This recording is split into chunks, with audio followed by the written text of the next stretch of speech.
Welcome to It's a Grand Life, where our mission is to be a voice for grand families and kinship caregivers everywhere. Did you know that in the United States alone, there are 2.3 million grandparents raising their grandchildren? 2.3 million. It's a Grand Life is committed to making a difference for those kids. That's why we have the podcast, a Facebook group, and the Grand Fund. The Grand Fund, which is a 501c3 which was launched in June of 2024, provides financial assistance to grand families, including shelter, food, clothing, and household needs.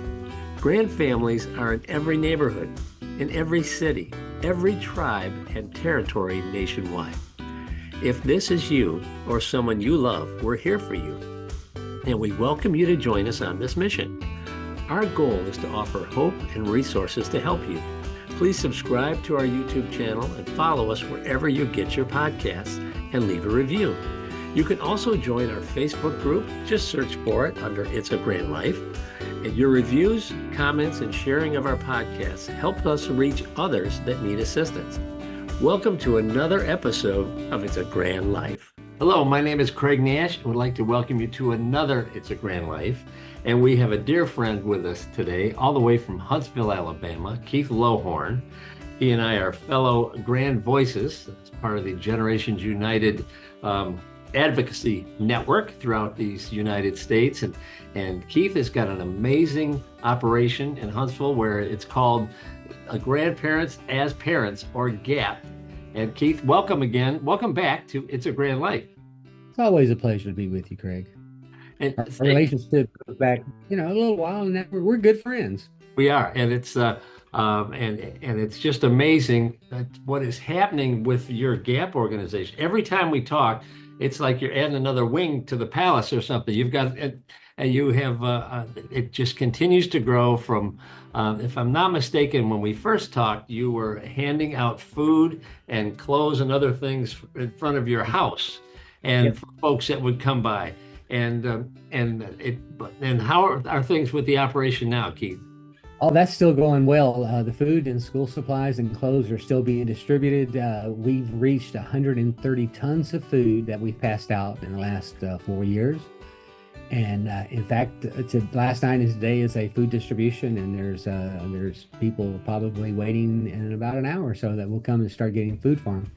So that's almost a weekly thing now. So we're doing 1 week. We'll try to do perishable goods, like meats, fruits, cheeses, eggs, whatever we may get our hands on. And then the other week is non-perishable foods. So it's foods that the grandparents can keep stored. They could get a case of corn, or they could get a case of green beans, or something, whatever we may have, and they can store that for one day when they may not be able to come to see us. So it's just we just try to prepare for now and in the future for them. So that's one of the good things that we're doing. Clothes in school, the back to school in December went very well. We stocked up our kids who were needing school supplies, that we restocked them for the coming year, until school gets out. And the clothes is, we're just passing out clothes. We had a quarterly meeting that we hold with grandparents this week, and we opened up our surprise closet, we call it, at a church where we had the meeting. And there was toys, there was games, there was some food, non-perishable foods, some things that we had left over from Christmas, and we just opened it up and said, hey, it's close to Valentine's Day, just get what you want. And we had a lot of grandparents that got a lot. So in addition to getting a good meal and having a little time to just talk with grandparents. So you've been doing this for 4 years, right? And but the extent of the support services that you provide your grand families in Huntsville is really kind of taken off, and the volume of folks you support continues to grow. And why is that? Well, I think there's a huge need. I think there's a far greater need than we're even doing now. I mean, with just in our North Alabama area, we know that there's between 50 and 60,000 grandfamilies. So that's a lot of people. So even if we're reaching 5,000, we're reaching just a small group. So we're trying to reach out and try to get our nonprofit into other parts of the areas, so that some folks in the western part and some people in the eastern part and the southern part can do the same thing that we're doing, Right. except it would be in their area, and that could be, that's beneficial. They could be under our 501c3, and it just expands it and allows more people to get the benefit from our what we can do. And so you're not as concerned about controlling the 501. You want to serve as many people as possible, right? That's what this is. Absolutely. Yeah. We just I don't know if you say you adopted. I don't know. We got another nonprofit. Well, it's an organization that's a nonprofit that is operating under our 501c3. Outstanding. And that's a foster adoptive and kinship group. So their missions may be different than ours, but they align with us in so many different ways. So that's just a new thing that we're doing, and we're welcome to anything. We're open to so many people need so many things, and why do we put a label on these families that are doing something unique? Let's just treat them like a family and try to help anybody as much as we can. That's just so awesome. And one of the things I've liked about your organization, because we're friends on social media, and I have noticed that you keep your social media contacts well informed as far as what's going on, what the needs are for the Gap family, if you will, and especially around Christmas time. You were trying to get some 400 gifts, is that right, for young folks in North Alabama? And so I would see these social media posts come across, and they were just very well done. And how did that work for you? Were you able to get a lot of support? Oh yeah, it's been amazing, just the amount of support that we get from the social media. And I have to give credit, it's not me. That's Edie. That's Edie and another board member who does it, because I'm not really good at that stuff. Everybody's got their own gifts, right? Absolutely. And then we started, just in the last couple of weeks, Edie has started posting on a neighborhood post that's it's just for the local neighborhoods. Right. Within one day, we had 5 grandparents reach out, and we had a school system want to meet and talk about how they can help grandparents in their schools, because they know they've got a problem. And that's fantastic. Now I've had a meeting with that person who's over one department. She's got a boss that's going to talk to him, and he says, absolutely, we want him to come speak to our school administrators, and we want him to come talk to our group of principals. And imagine that. It's just like in the that Generations United has for a long time wanted, just in the paperwork, just to put, if it's under the name, who do you live with, blah blah blah, and add a grandparent as under the drop downs. Just add a grandparent, and you can find out a whole lot more about your school system than you ever wanted to. 100%. They know that there's a problem, but I think now maybe they're going, hey, we can do this relatively simple, because it's not hard. I mean, it's typing in one and dropping it down and sending it out. It's not very hard to do, I think. I don't know. Once again, I'm not the expert on that. But it gives them more accurate data, right? So they know. Because we all talk about how many grandparents we have that are raising grandchildren and all the various different forms of that guardianship stuff, but we really don't know. I think we're just guessing. I mean, I really think we're guessing. So hopefully we can get something changed. And Keith, there's a lot of folks like you and I that don't mind letting folks know that we're involved with our grandkids, but some folks want to keep that under the radar because they're afraid of government intervention, I think. So I don't know that we know the exact number. Oh, yeah, just this morning, I talked to a court-appointed advocate who wanted me to know and talk to a grandparent who's got custody of her 11-year-old grandson just recently, and she needs food, and she needs some help. Because her husband has passed away, and now she's got this 11-year-old. She's in her 70s, and I said, sure, just have her call me. She goes, well, I have to tell you, I'm gonna give her your number, but she may not call you because she's kind of prideful. And I'm like, just tell her that I was in that boat at one time. It took me a month or two to get out of this I'm the only ones this is happening to. We're the only ones that have this child who's addicted to drugs and chose drugs over the children. Right. And you got to get it past that. You got to get past what can you do now and what do you have to do? Because you're trying to care for this child in the best possible way you can. But there are sometimes, I don't know about you, but sometimes I'm with the parents of the kids of my granddaughter's peers, and sometimes you feel folks are looking at you, Yep. and you feel like there's a broad brush you're being painted with, and sometimes I will fall to those negative feelings when the truth of the matter is we should be just thinking about the bigger picture, which is helping this little one live a stable, as normal as possible life and have a normal upbringing, right?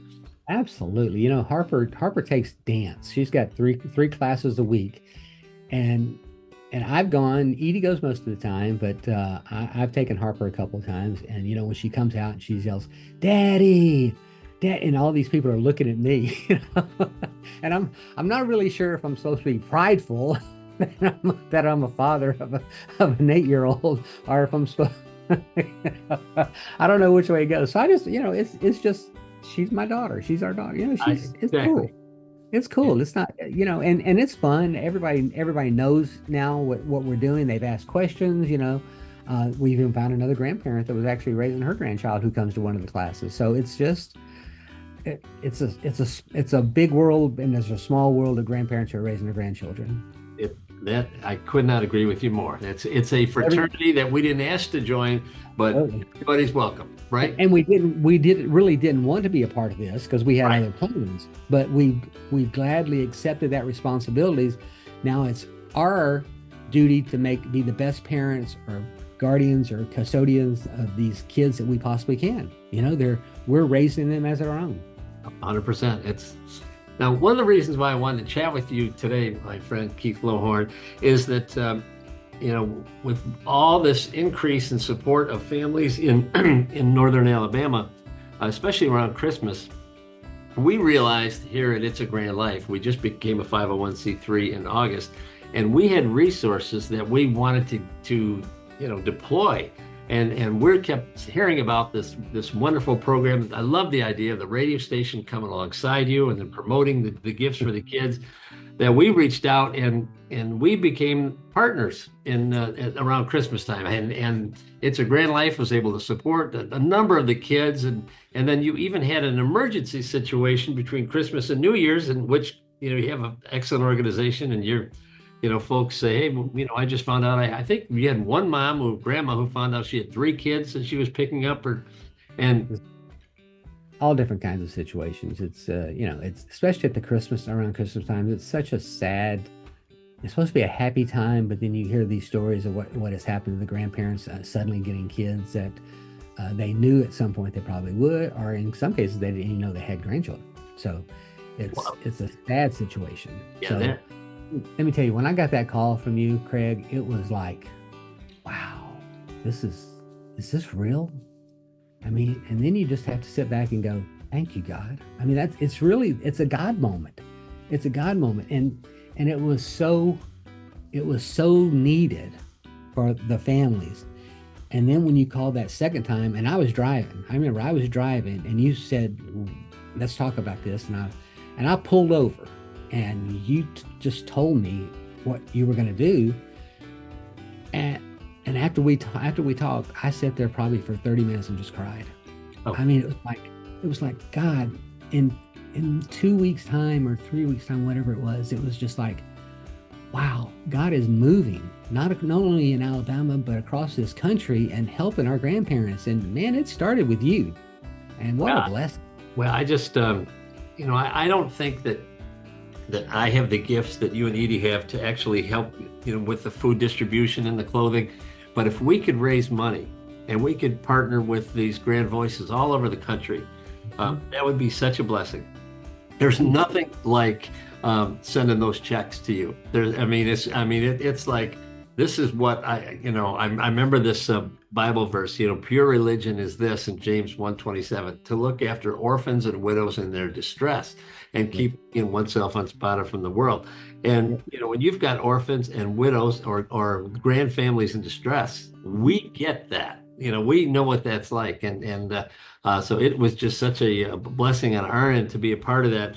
So, looking at the gap, and it's a Grand Life partnership. Why is that a good investment for folks that may be listening to this podcast? Why should they send us resources to your organization as you continue to add other 501s under your umbrella? Because it's a Grand Life gets it. Your board gets it. I mean, you live that life, and your board understands that life, and they've decided to make a change. And the change always starts small. But if you've got us, and then we can spread out to other Grand Voice members. I mean, wow! Just think of the blessing that could be to across this country to help grandparents and get those states that are involved and say, hey, we need to help this. We need to help do something, because in every state, our governments and the federal government needs to help grandparents. As most times we receive nothing. Right. And wow, when your organization is doing more than our government, that says a lot. But it's okay, because it's been it's such a blessing. I could sit here and cry again, Craig. Well, don't do that. But I'll try not to. and I don't know about you, but I've been in some meetings. In fact, I was just in one prior to our taping today, where a group of nonprofits were sitting around talking about how their funds have been placed on hold, and I mean, they are really panicking, and we don't wish that for any legitimate organization, that they're panicking, especially one that supports grandparents and grandkids. But does that affect you, government funding being placed on hold or anything like that? No, not because we receive no government funding. Now we've asked, we have certainly asked. Don't I'm going to a meeting immediately after this, and for a groundbreaking for our AAA, one of the area aging agencies. Yep. And I'm hoping to hobnob with some politicians and talk to them. I'm going to Montgomery later this month. We chose to join our Chamber of Commerce in January. Yep. And it was a lot of money for our organization, but I think it's been so fruitful so far. We've been to an event where the local legislators update the community on various things. We were invited to make a 3-minute presentation before the legislative body. Wow. This week we went to a luncheon for an update. It's just being able to meet and greet these people that you probably wouldn't ever get the opportunity to meet before. And these people that go to chamber events are the decision makers. In fact, it's just funny how these things work out. There's a good friend that I used to work with, and she's now working with a hospital system. And she came in, and we were hugging, just reminiscing a little bit. And her boss came in, who I've known for years, and she said, Keith Lowhorne, you need to get in touch with this owner of this high-tech company who's right over there. She's right over there. She just told us about an employee that she's got who suddenly got some grandchildren. They just recently retired. They had planned on traveling, and they suddenly got these grandchildren, and they need help. And I went over to her and I introduced myself to her. I had never met her before. She owns this high-tech company that's really, I guess, prosperous. And she looked at me and she goes, "You're a blessing." And I said, "No, ma'am, we're not a blessing. We're just passing along what we've learned all this time, and we want to help others. And it doesn't matter. I don't care about names, where they live, how much money they make, how much money they made, how much, anything. I just want to know, can we help you and those grandchildren? That's all. We don't care about anything else." Right. So it's just wherever you walk, you're finding stuff that you probably wouldn't have found out if you hadn't been in that walk. So, well, we just really appreciate what you're doing with the GAP program, and appreciate your friendship first and foremost, and can't wait to see where the partnership goes this year. We're looking forward to continuing that, and Lord willing, we'll see you in person in June at the Generations United Conference, if we're able to work some things around. And then let's try and get together quarterly, my friend, and give us updates on what's happening. And because you always have great ideas for our audience. The Chamber of Commerce idea, I mean, that's a 5-star idea. But that's out of the box, because you're really not. Yeah. You don't run a tool and die. You run a not-for-profit. You know why we really did it? And it goes back to Christmas for Ken. When I was sitting with my friend who's the marketing director for the Chamber of Commerce, and I was sitting there and we were talking about something else, and I just said, "You know anybody's got some warehouse space?" And she said, "Well, yeah." She goes, "Here's his number." And I mean, before I got home, that deal was already struck. And I mean, it's just amazing how these things they just fall into place. I didn't do it. I mean, it's just people that you know who can do it. Right, And, right. and that turned into a wonderful relationship. And now we're having a meeting with them next week, and we're hoping and praying that something really good is going to come out of that. We really do. So that's our next story in line, and we're just hoping and praying for the best. Well, keep us posted on that. Wouldn't surprise me if that you just continue to mushroom here, and you're planting all the right seeds, and you've been watering them for 4 years and fertilizing them, and look what's coming up. It's just absolutely great. And you know what's the best part of this? What's that? I've lost 67 pounds in the last 10 months, I think. 67 pounds, and it's all. That's walking all over. Handing out all that food. I don't have time to eat. We were handing out food last night. I'm going, God, I'm kind of hungry. I took an apple. Oh, that's funny. That's not for you. That's for our grand family.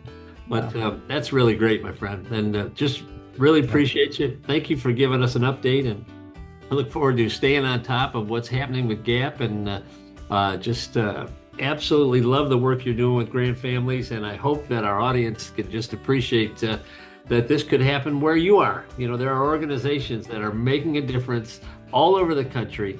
And we at It's a Grand Life, we want to partner with all of them. So Keith, God bless you. Have a great rest of your day. I look forward to touching base with you very soon, my friend. Absolutely. Thank you very much, Craig, for the opportunity. And we hope that we have good news here soon. How about that? Yeah, absolutely great. Thanks so much. Bless you and the organization. We really appreciate what y'all are doing. Thank you. And we'll see you all next time on It's a Grand Life. Thank you. Thank you for joining us today for It's a Grand Life. It's a Grand Life provides vital content, regulatory updates, and subject matter experts that are committed to supporting the 2.4 million kids and their caregivers from every neighborhood, every city, every tribe and territory nationwide. Please subscribe to our YouTube channel or wherever you get your podcasts and leave a review. Every new subscriber and review helps us reach others that need assistance. As caregivers, we are united in purpose. We are driven by hope while providing strength for today and hope for tomorrow. We are truly making a difference while living the grand life. If you have a suggestion for a future episode, please reach out to us. But we'll see you next time for another It's a Grand Life. Thank you for joining us.